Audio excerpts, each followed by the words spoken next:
This morning I'm speaking with Liliane Grace, who is the author of a fascinating book called The Mastery Club.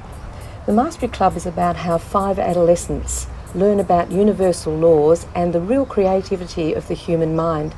And when they decide to involve these laws in their life and go for their dreams, amazing things happen.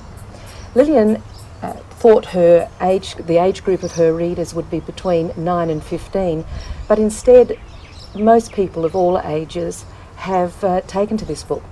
Now, I'm a little bit past the 9 to 15 group, but I couldn't put this book down, and underlying the laws there, I think what a wonderful thing this would have been if I had read this book in my early teens. Liliane, welcome to Lifetime. Thank you, Marilyn. But before we start talking about the book, let's find out about you. Have you always wanted to be a writer? I have, I think as a child I loved to read, and naturally that for me led into wanting to write, wanting to create my own worlds, my own characters, my own stories. What was it like at school for you? Did you enter school competitions, or were you one of those little kids that was always writing? I was always writing, but very quietly in the background. I actually became part of a creative writing club when I was around 10. But in the school context I was pretty quiet. In the background I was an observer. Was it always in your mind that you were going to have a book that would reach a wide public? I think it's always a dream, yes. In fact I do remember as a child interviewing myself on my bed for TV, so here you go. Isn't that amazing? We set things in place ages ago, right. And it turns out. And that's what this is all about. Absolutely. Liliane, the underlying message of the book, which is told in this really clever way with the story, is about the universal laws and, if we have knowledge of them, how they can affect our life. Can you tell us about some of those laws? Sure. I've actually got a bit of a summary of them in the back of the book here, excellent. so I'll cheat. Look, the children go through some sort of steps where they look at these different laws, and also some of the tools, the application of how they can apply the laws, in their lives.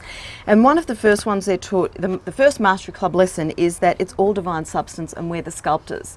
And basically with that we're talking about the fact that solid things only appear solid, but actually, when we look into them, everything is just energy vibrating at different frequencies. And the thing that's significant about that is that really everything is thought, So this whole idea that we create our reality, that thought is the cause and everything that we see is the effect, is an incredibly powerful thought when you stop to think about it. You could just let that one run by you and not really get it, but if you really stop to think about it, that's an incredibly empowering idea that we are literally the creators of our lives. And then the second lesson, it says, what seed are you going to plant? So it's all about taking responsibility, because we are sowing and reaping all the time. Our thoughts are constantly producing effects. The thing is, are we doing it consciously? Are we choosing, what we want to create? Then, we talk about a couple of tools like visualization and treasure mapping, which are wonderful ways of crystallizing and getting clear about what it is that we want. Visualising is something I'm using more and more, because I just love the moment when I get so into the visualisation that I actually have a tear of gratitude for the thing that I'm visualising. And it's such an amazing feeling. It's like, yes, I know this is happening now because I feel it so deeply.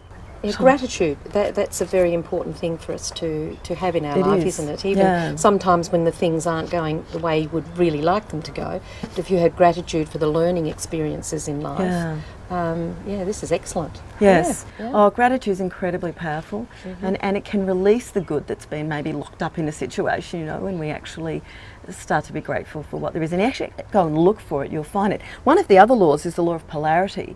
I had really a bias against the dark and the negative. I always wanted everything to be light and bright and good and happy. And when I started reading the work of Dr. John DiMartini, who's just such a wonderful and inspiring teacher, who actually wrote the foreword in my book, which has been an amazing blessing for me.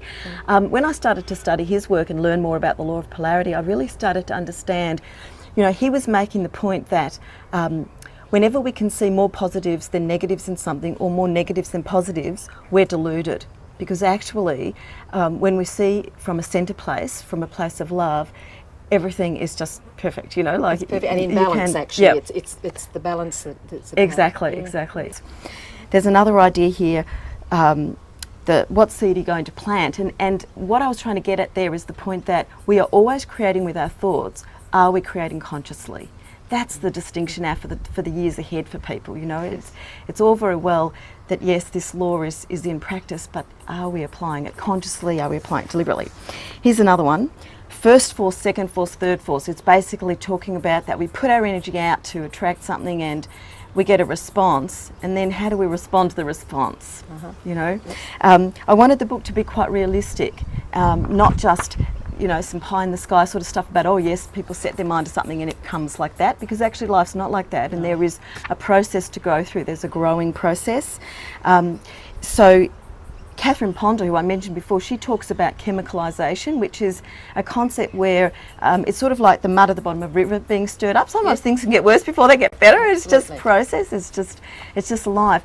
And sometimes people are criticised for going after material goals, you know, wanting houses and cars and things like that. But what's really important here, I talk about a principle that you have to become a new person. And what I'm saying is that it's the person you become on the way to achieving the goal that is really so important. It's not so much what you're going after, but it's who you become as you take responsibility for your thinking. So those are some of the ideas, you know, that we explore. There's lots more, and there are also lots of tools like visualisation and treasure mapping and affirmations.